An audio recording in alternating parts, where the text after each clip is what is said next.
Welcome back.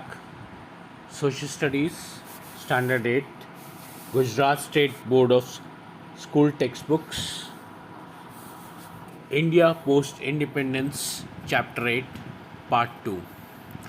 अभी तक आप लोगों ने काफ़ी सारे चैप्टर हमारे साथ में ग्लोबल एजुकेशन के साथ में पढ़े हैं और आपको वो सब पसंद आए होंगे।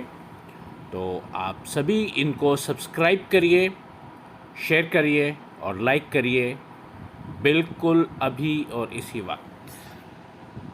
तो आइए शुरू करते हैं part 2। Merger of French and Portuguese institutions into the Union of India.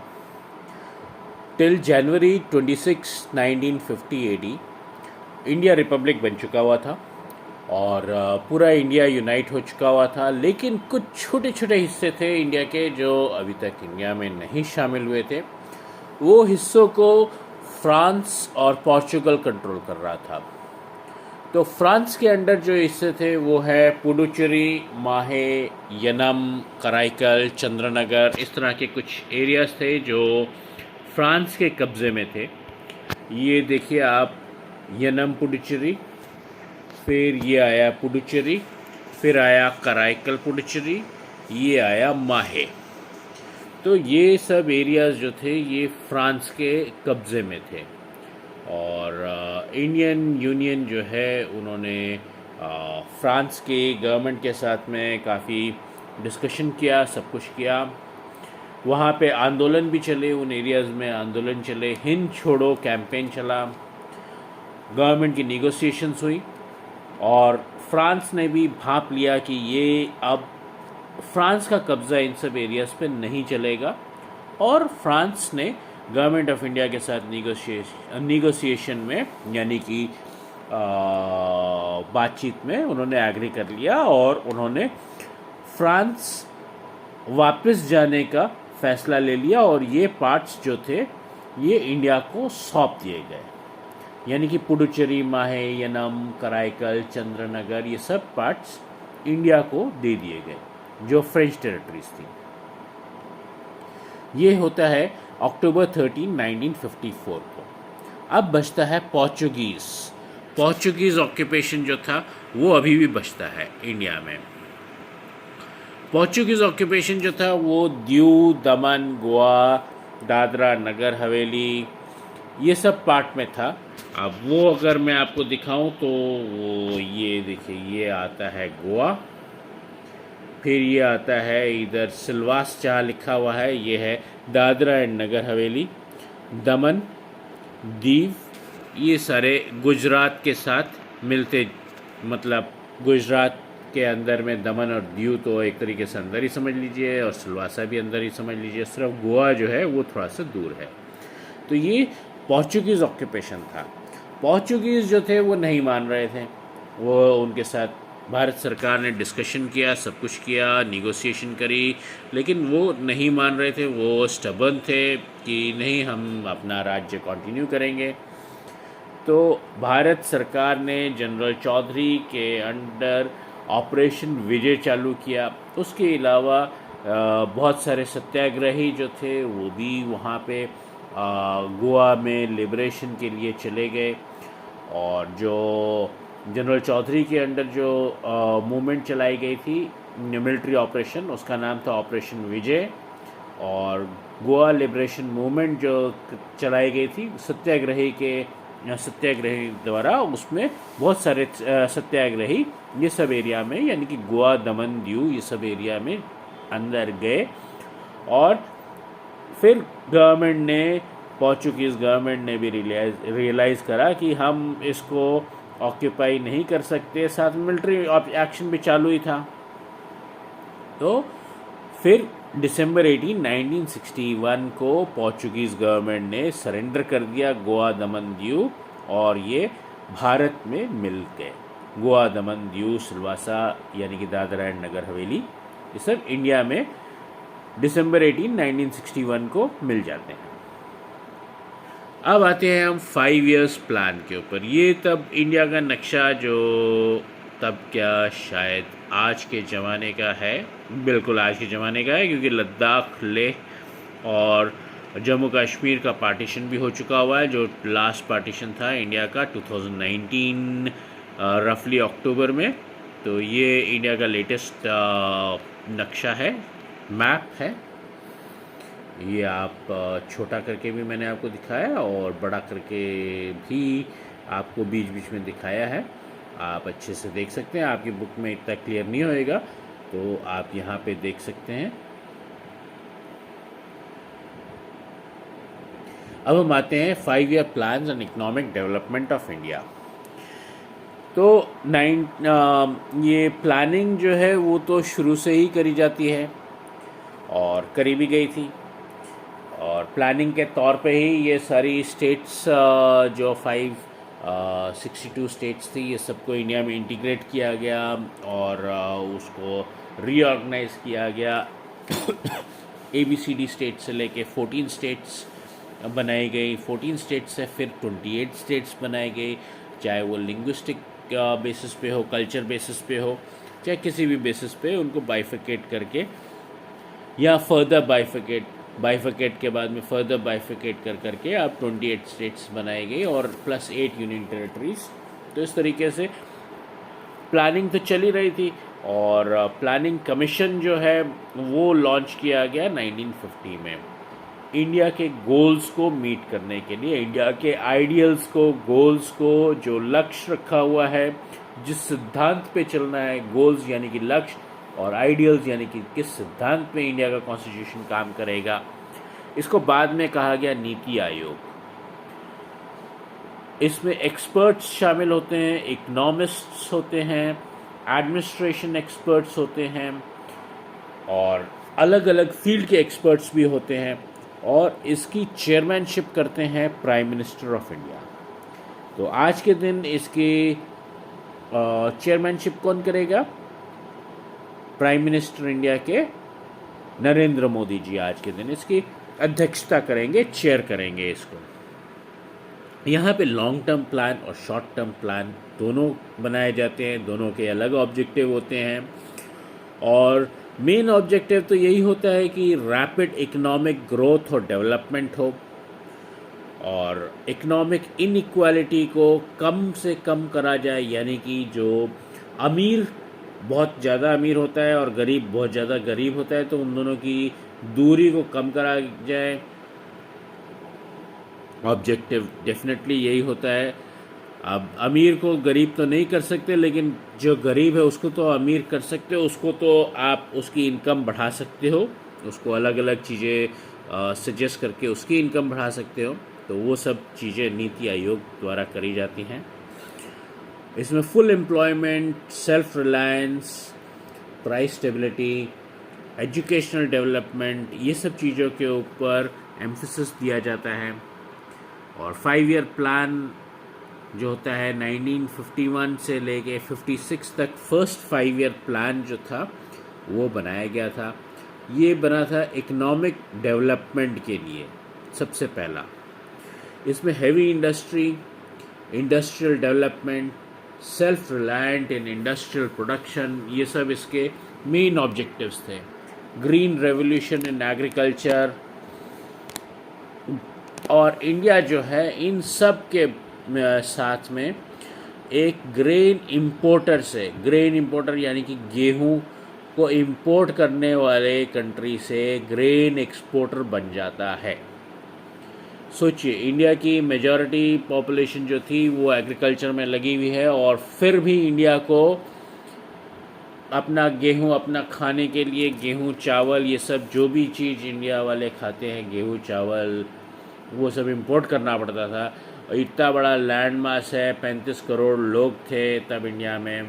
उस टाइम की मैं बात कर रहा हूँ 1947 की, तब 35 करोड़ लोग इंडिया में थे। उस टाइम पे भी इंडिया को ग्रेन इंपोर्ट करना पड़ता था।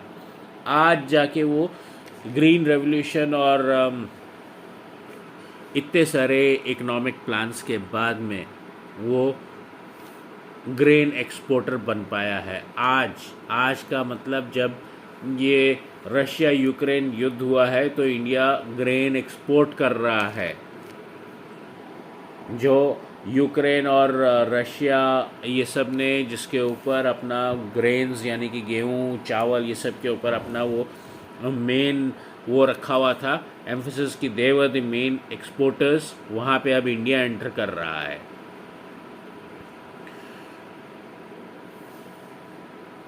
फिर ग्रेन एक्सपोर्टर बना इंडिया। उसके बाद में वाइट रेवोल्यूशन। वाइट रेवोल्यूशन क्या होता है? मिल्क। इसमें किसने भूमिका मेन रखी? वो थी सोसाइटीज़ फॉर्म करने की। ये कहाँ से चालू होती है, कोई मेरे को बताएगा? खैर चलो मैं ही बता देता हूँ। अमूल का नाम तो आपने सबने सुना ही होगा। GCMMF, NDDB,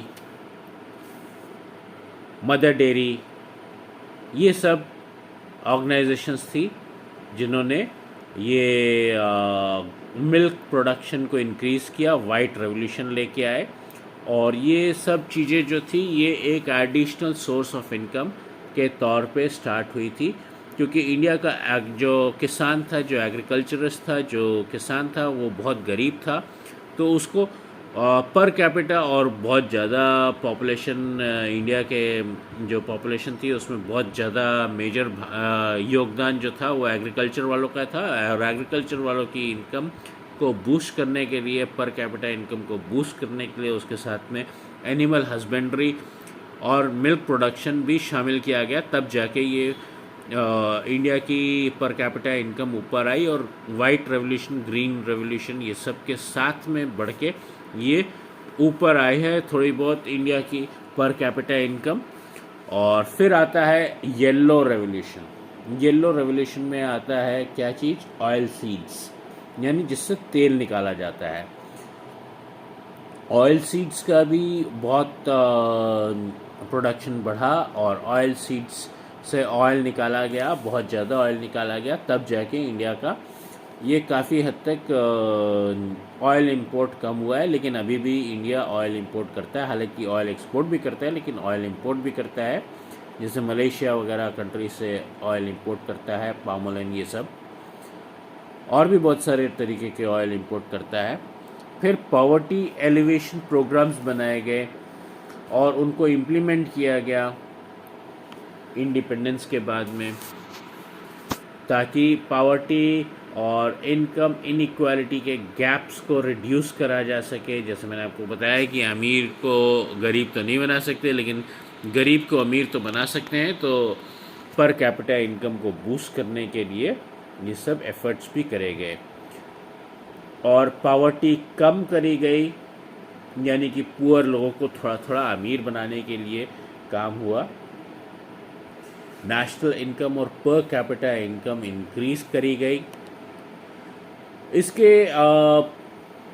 जो पॉवर्टी का एक मेन कारण बताया जाता है गवर्नमेंट द्वारा, वो है पॉपुलेशन ग्रोथ। इंडिया में बहुत ज़्यादा पॉपुलेशन है, 35 करोड़ तो 1947 में थे और आज 125-130 करोड़ से ऊपर है इंडिया की पॉपुलेशन। तो ये पॉपुलेशन ग्रोथ जो है इसका एक मेन कारण बताया जाता है कि इंडिया में गरीबी क्यों है। Government of India constantly efforts करती है पॉवर्टी कम करने के लिए, इकोनॉमिक इनइक्वालिटी को बढ़ाने के लिए, यानी कि इकोनॉमिक इनइक्वालिटी को कम, इक्वालिटी की तरफ लाना, इनइक्वालिटी हटानी है।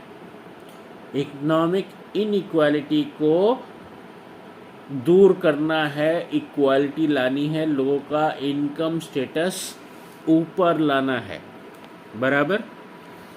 एम्प्लॉयमेंट अपॉर्चुनिटीज़ को प्रमोट करा, एजुकेशन प्रोवाइड करी गई, एसेंशियल कमोडिटीज़ को ध्यान में रखा गया, उनके ऊपर होर्डिंग ना कर सके। होर्डिंग मतलब उनके जमाखोरी ना कर सके कोई, उसको एक्यूमुलेट करके मार्केट में अनड्यू डिमांड उसकी क्रिएट करे और फिर उसको हाई प्राइसेस पे बेचे। तो एसेंशियल कमोडिटीज़ एक्ट, ऐसे सब चीज़ें भी बनाए गए।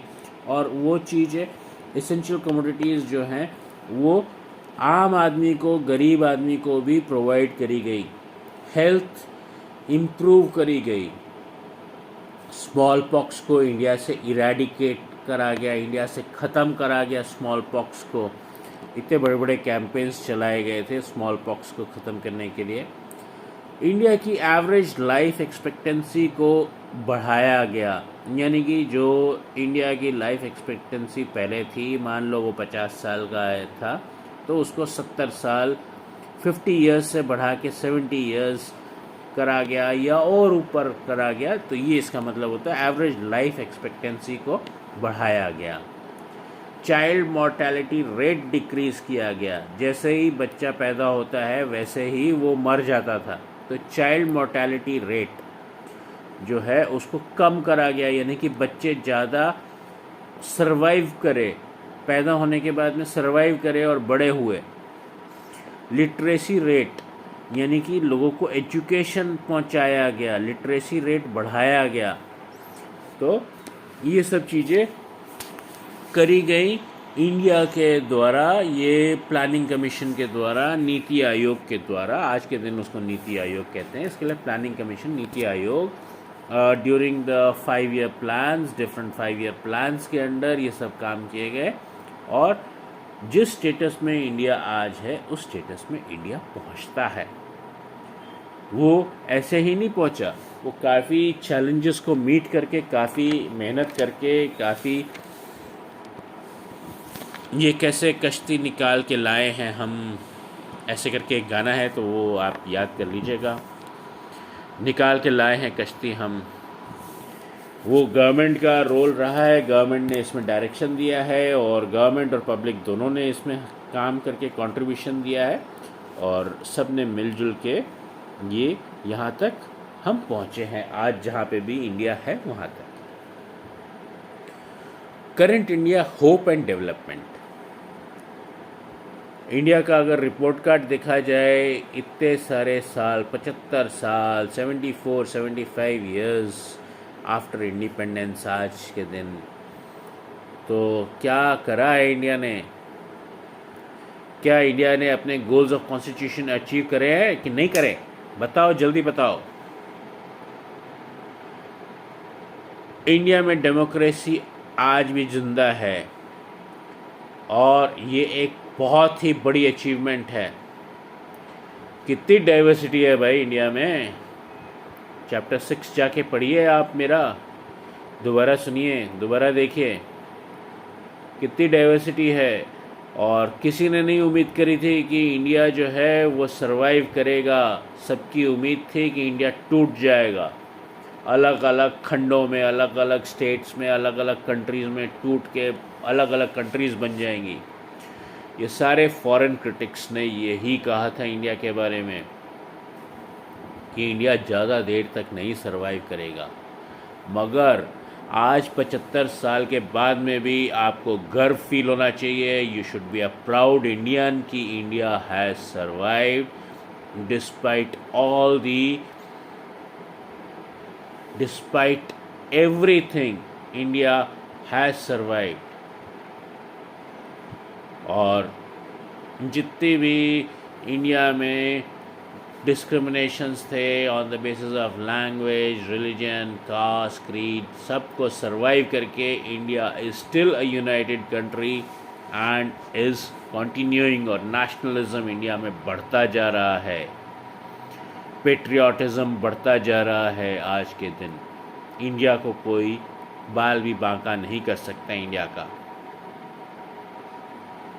और हम सब ने मिलके, आपने, मैंने और सब इंडियंस ने मिलके इन फॉरेन क्रिटिक्स को रॉन्ग प्रूव कर दिया, इनकी थ्योरीज को बेसलेस प्रूव कर दिया है। तो you should be proud of that, you also, the children of India should also be feeling proud. बहुत सारे इलेक्शंस हुए, लोकसभा के, स्टेट असेंबलीज़ के, म्यूनसिपैलिटीज़ के, पंचायत के, लेकिन इंडिया की डेमोक्रेसी आज के दिन भी बरकरार है, उनको फॉरेन क्रिटिक्स को डिस्प्रूव करते हुए।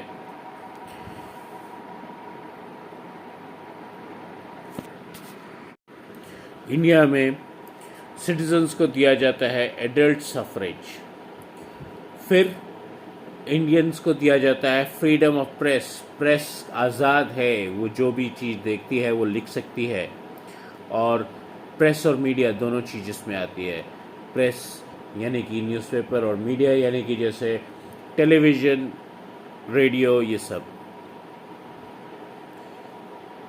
फिर इम्पार्शियल एंड न्यूट्रल जुडिशरी के चैप्टर में मैंने आपको बताया था कि कैसे जुडिशरी जो है न्यूट्रल है, उसको हटाना इतना आसान नहीं है। वो किसी गवर्नमेंट के अंडर नहीं है, वो डायरेक्टली प्रेसिडेंट के अंडर है, उसको इम्पीच करके हटाया जा सकता है, तो वो हटाना भी आसान नहीं है। और फिर नेशनल यूनिटी जो है वो बरकरार है इंडिया में डिस्पाइट डाइवर्सिटी। दुनिया भर की डाइवर्सिटी है, लेकिन फिर साथ में यूनिटी इन डाइवर्सिटी है इंडिया में। चाहे लैंग्वेज कह लो, चाहे रिलीजन कह लो, डाइवर्सिटी तो डाइवर्सिटी है, मगर कोई भी डाइवर्सिटी हिंड्रेंस नहीं बनी। इंडिया आज भी यूनाइटेड है। इंडिया ने बहुत सारी फील्ड्स में तरक्की करी है।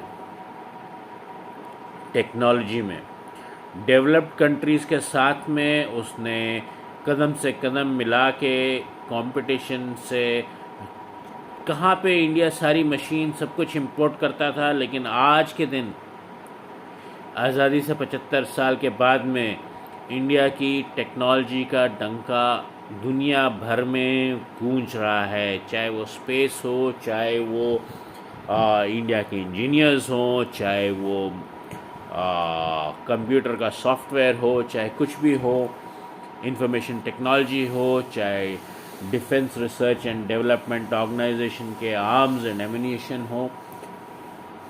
ठीक है, अभी इंडिया नंबर 1 नहीं बना है इन सब चीज़ों में, टोटल एक्सपोर्टर नहीं बना है, लेकिन इंडिया ने बहुत तरक्की करी है और अपनी टेक्नोलॉजी का, अपने दिमाग का, अपने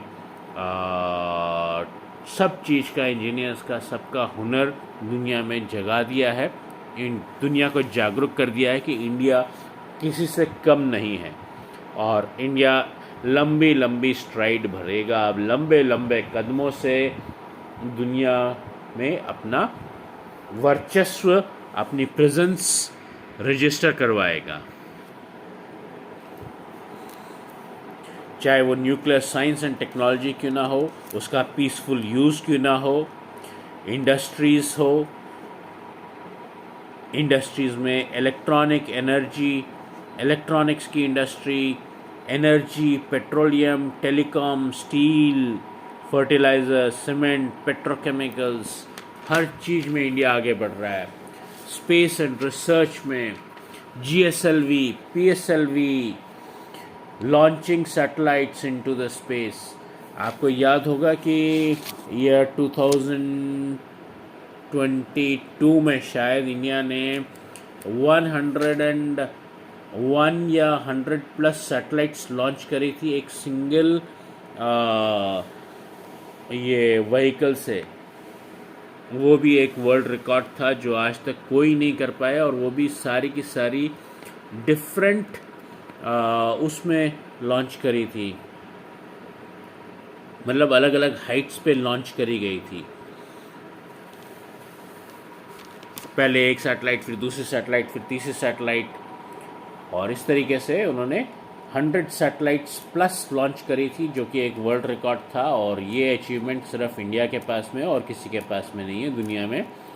और मिशन मार्स का अचीवमेंट भी करा हुआ है, इंडिया को मार्स तक पहुंचना है।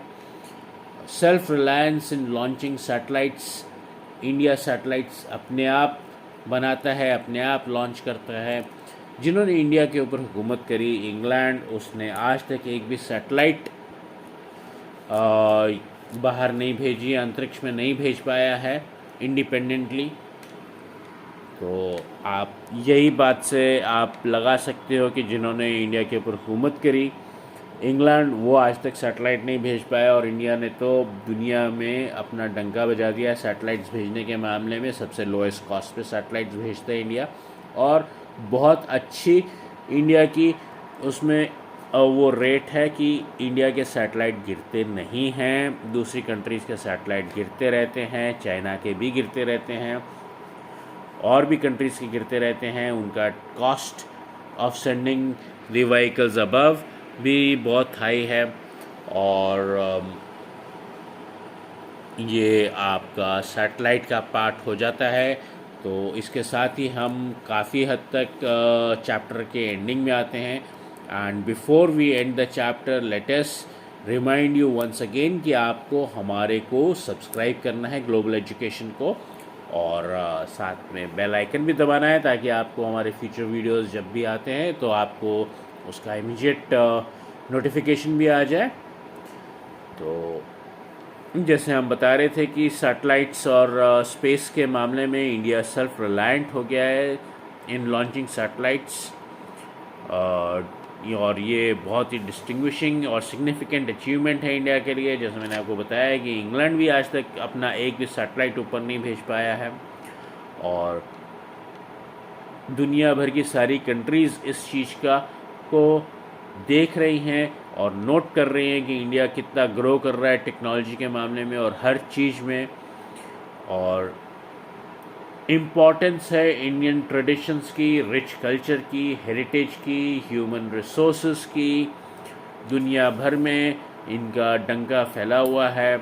इंडियन ट्रेडिशंस, जो भारतीय सभ्यता की चीज़ें, रिच कल्चर यानी कि जो कल्चरल चीज़ें हैं, हेरिटेज की चीज़ें, जो पुराने बिल्डिंग्स, पुराने सब कुछ है, मंदिर हैं, जो भी चीज़ें हैं, ह्यूमन रिसोर्सेज जो इंडियन सिटीजन्स जो ह्यूमन रिसोर्सेज फॉर्म करते हैं, यूएनओ तक में इसकी धाक जमी है। योगा डे जून 21 को मनाया जाएगा, और मनाया जाने लग गया है पिछले 4-5 सालों से, शायद 4-5 साल से 6-7 सालों से शायद। और this is really a great achievement by Indian government, कि जहाँ यूएनओ कुछ सुनता नहीं था इंडिया की, वहाँ आज वो उसने योगा डे तक रिकग्नाइज़ कर दिया, और योगा जो है वो दुनिया भर में फैलता जा रहा है। तो this is also a part of the Indian tradition. Yoga is also a part of the Indian tradition, cultural heritage का भी पार्ट है। और speedily India is advancing on the bright path of development.